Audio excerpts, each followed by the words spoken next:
Hey everyone, Luna Gamer Alex here. Welcome to my game room. Just want to go through the Steam Replay 2025 here.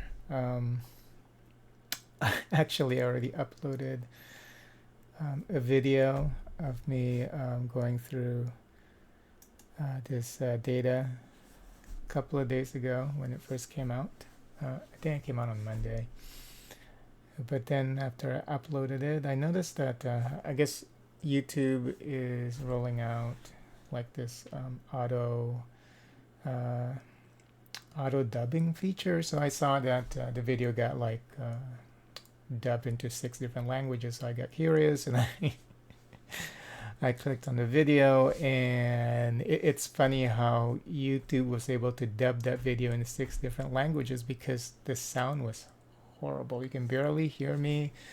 I sounded like a robot, beeps and bops and all that. There was an issue with my OBS setup for capturing desktops. So, like I said, it was kind of funny that YouTube was able to translate that into the different languages because, I mean, you have to boost up the volume to like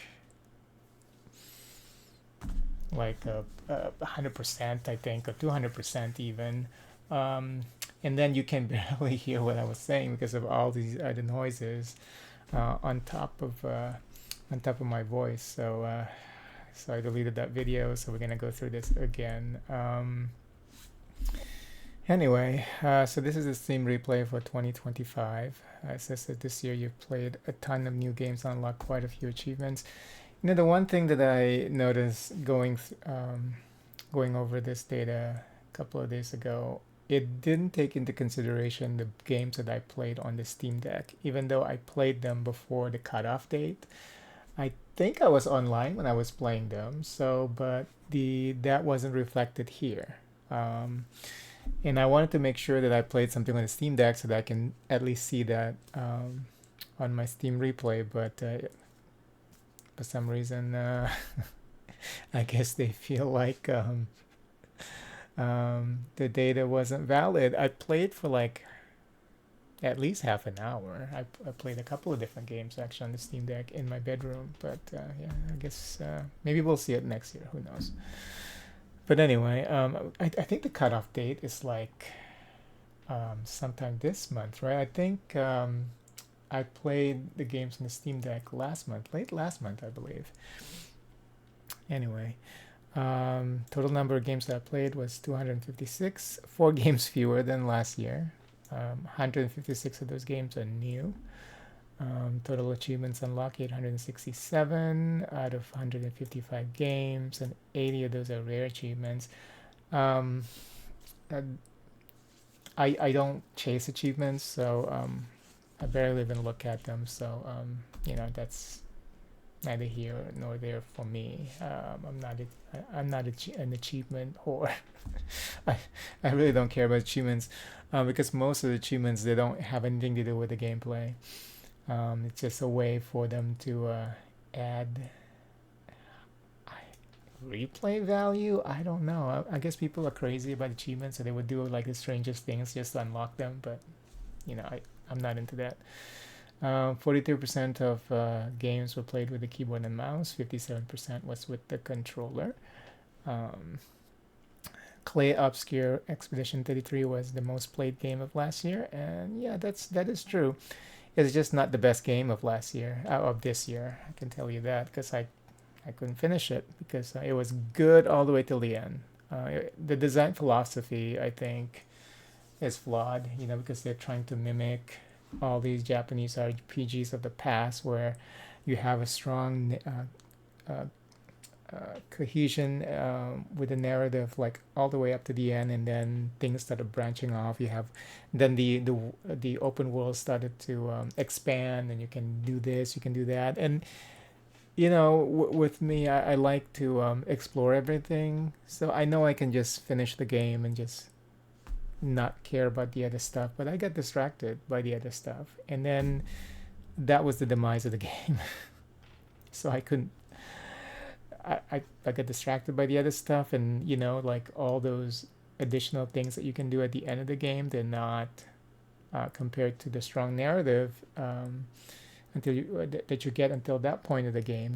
It took me away from the game. It took away the experience for me. So I think if I have to finish this game, I have to replay it from the beginning because if not, I don't know. We'll see. I still have the save. I think it has cloud save, so I can always go back and try to finish the game. But it's not calling to me. Okay, I tried to also complete Pathfinder. This is like my third or fourth attempt playing through Pathfinder, and I got stuck and distracted. Audiosurf 2, third most played game last year. This year.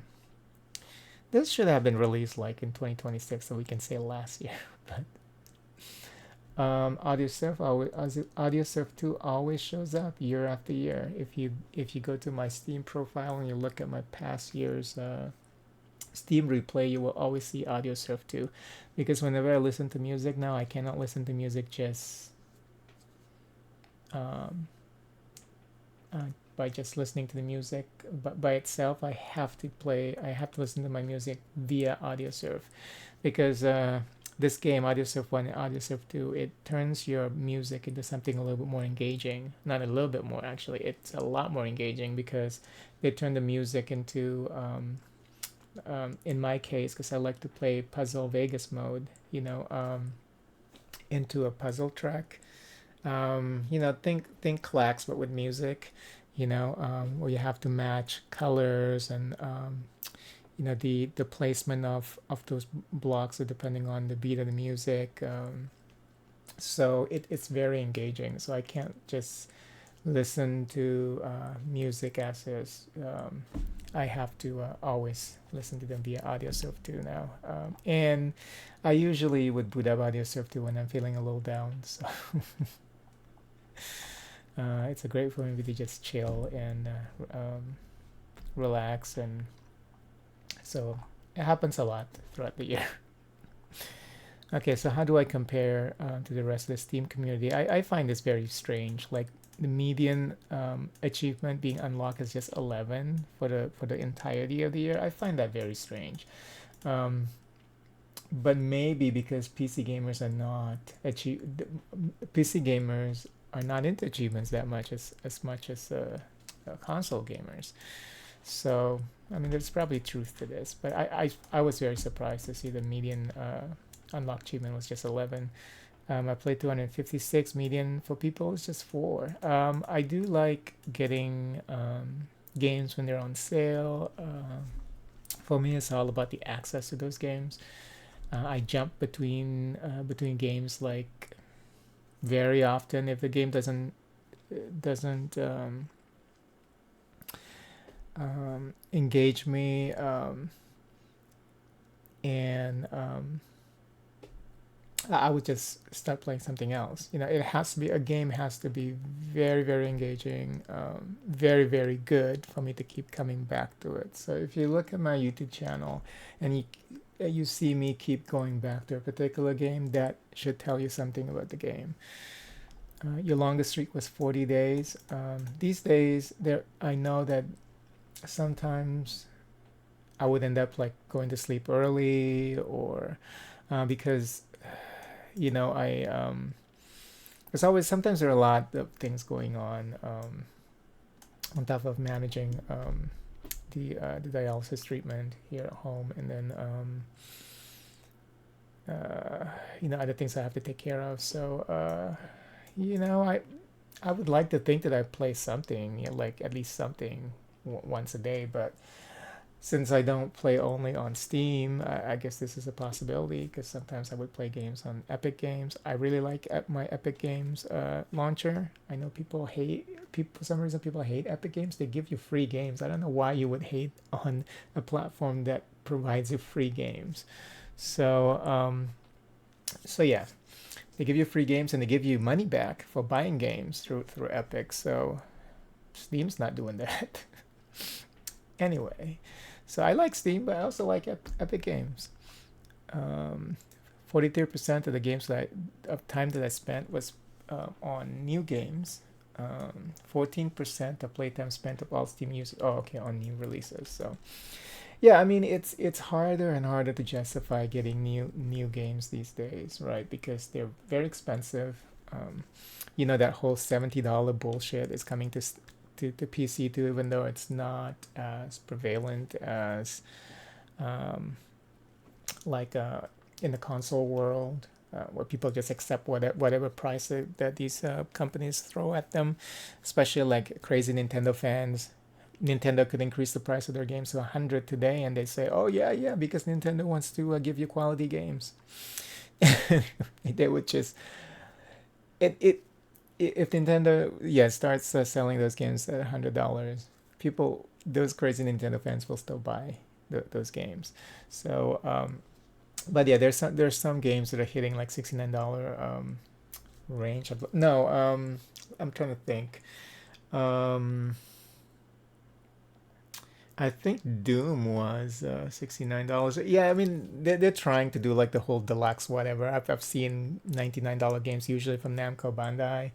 But yeah, why would we spend that much money on those games when we can just wait for a sale or buy some of these games from independent developers that are a lot more fun to play. I think for roguelites. See, roguelike deck builder here is showing as one of the most played genre for me this year. I think they are saving gaming, the games under this category, because they're so much fun. You can just sit down, play it once, play it for 15 minutes or whatever. 30 minutes usually you have like a stage that lasts 30 minutes. But you can keep coming back and coming back to that game, to those games over and over again. And yeah, roguelites are all about replayability. Why would we spend $60 on games that you would play once, even though it's like it might maybe a 30-hour, 40-hour, 50-hour game, and then you don't touch those games anymore, like forever. So music, of course, is because of audio surf hunting. I think I played a couple of hunting games this year. Gambling, I think it's related to roguelites, shoot 'em up, of course, and on rail shooters. Community awards given 199.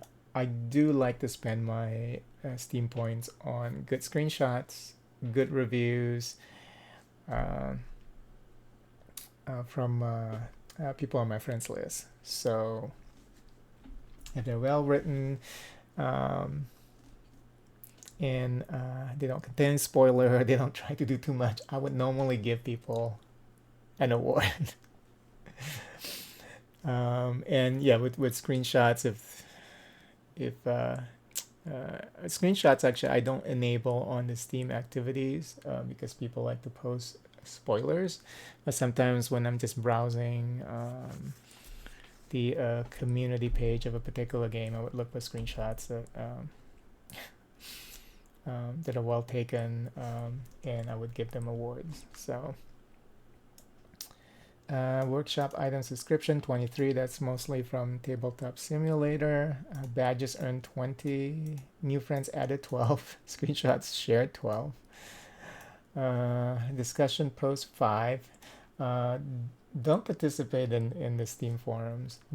The 5 posts there are probably just me asking, is this game solo friendly? Does this game have offline mode? Other than that, the Steam forum is a bad place. Stay away from the Steam forums. They fill with crazy people. You will regret, unless you're one of those people, then yeah, go for it. But I would highly discourage people from participating in the Steam forums. It's as bad as a League of Legends chat. Okay, workshop item subscribers 3. I find this kind of funny. I guess I have to look because I only have like 2 things that I posted in the workshop. I think one was a custom aquarium for one of those aquarium games. And then the other one was some kind of ship, custom ship for like a shoot 'em up, one of those shoot 'em ups. I think I have to look. One of those like a weird shoot 'em up um, games. I have to look. I don't remember, but I just find it kind of funny that people actually subscribe to the stuff that I have. Only 3 people, but still, I didn't expect anybody to. Reviews written one. I'm not. I used to like writing reviews in the past, but these days I don't think reviews carry that much weight when you can just watch somebody play a game to make a decision. Because most of the reviews written these days, they're not reviews, they're analysis. They're like detailed analysis of a game. They confuse reviewing something versus just telling everyone everything about a game. So most reviews written these days are not real reviews. They're just like, hey, I played the game. I'm gonna tell you everything, all the cool things that this game has, and I get to play it first. And yeah, these are the things that I found out in the game, and now everything's spoiled. So when you play the game, you're just like, oh, okay, yeah, I already know that all these things are in the game. Reviews are supposed to be a little bit more discreet than that. But I used to like writing reviews, but not these days. I just post gameplay because I don't, like I said, I don't see the value in reviews, to be honest. I think the best way to determine whether or not a game is something that you're interested in, or something that potentially is very engaging, or something that's tried and tested, is just to see if people are playing those games, and just looking for information, and then just looking at the gameplay. Is it something that you want to play? You know? And like with me, if you see me going back to a game over and over again, that is more telling than any reviews that I could have written about the game. So, and the one review I wrote here is for the Steam Award, because you need to write one review to get to complete all the tasks related to a the Steam Award to get the badge. Okay, let's take a look at your top played games. Okay, Claire Obscure. I played this game in April and May, apparently. 6-day streak. All the achievements here. If you haven't played this game, you can skip the next 10 seconds, because I have screenshots here from the game. They do contain some spoilers. Okay, Pathfinder. I had tried to play this game. I wanted to really finish this game this time around. I couldn't. Audio Surf, of course, you can see most played game in my library is Audio Surf, and I play them pretty often. I play this game pretty often, and apparently I was feeling a little bit more depressed in July.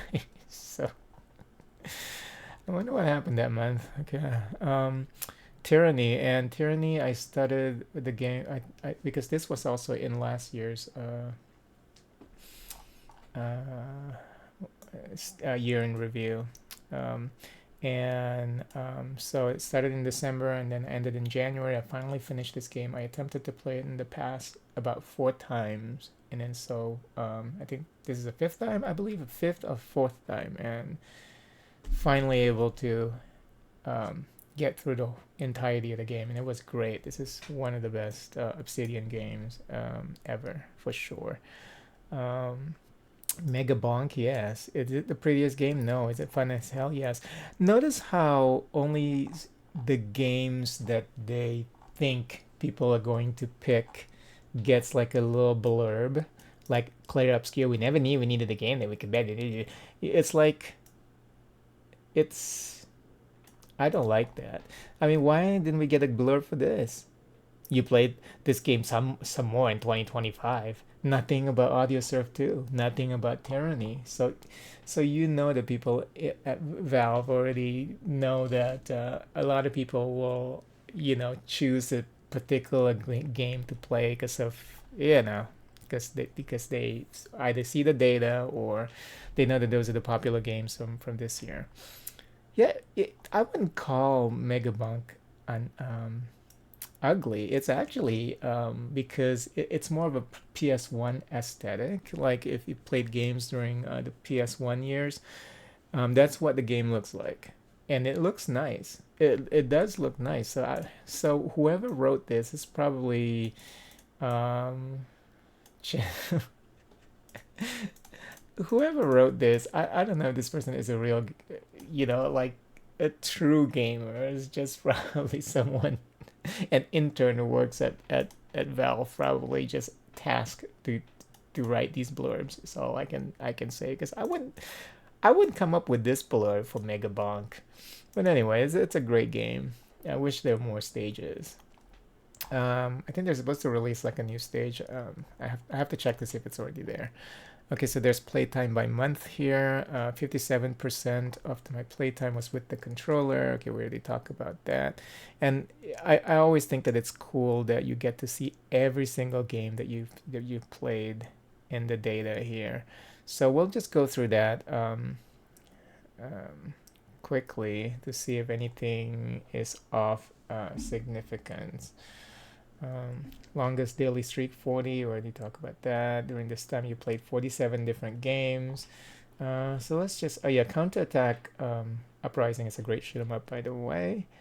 Uh, so let's just look at the timeline. You can do a grid view by most played, but we'll just do timeline. We'll just go through this and see if there's anything that I want to comment on. Let's see. Oh yeah, another great game from last year would be Two Point Museum. This game is a lot better than Clair Obscure. I can tell you that. It's such a great museum simulator. Um, let's see. Barbie Project Friendship. I have a couple of sessions of that I remember. This game's graphics is better than a Cyberpunk, because you can see the Barbie's reflection in the mirror, and you can't see what's the guy's the main character's name in Cyberpunk, V. You can't see V's reflection in the mirror. But anyway, let's see. Uh, Monster Train 2 for me was a disappointment. I need to get back to the game and play more of it, because I really enjoyed the first Monster Train. I maybe not enough innovation in, I think the races or tribes are not as interesting as the first game. But I have to get back to this game, because I really enjoyed Monster Train, the first one. It's probably the one of the best roguelites ever made. Um, Root Trees Are Dead is also very good. I still need to play the DLC. I thought I was gonna be playing more of Altars, but I really couldn't get into that. Um, Demonic Mahjong is very good if you like Mahjong infused with the randomness of roguelites. Yes, very good. Like with crazy characters. Um, let's see if there's anything. Hell is Us I thought was good, but I'm easily distracted. The game has to be really, really good for me to keep playing it. Shape of Dreams is also pretty good. Need to play it again. I finished Until Dawn. Uh, I tried to complete Resident Evil Village, but I couldn't. Luminous Horizon is definitely the best game this year. Let's see, and that's pretty much it. And Project X Light Years is a very good shoot 'em up if you're looking for a new one to play. And that's it. Feel free to share your replay page in the comments section. I would love to see what other people were playing this year. And thank you so much for watching. Please consider liking the video and subscribing to the channel. Until next time.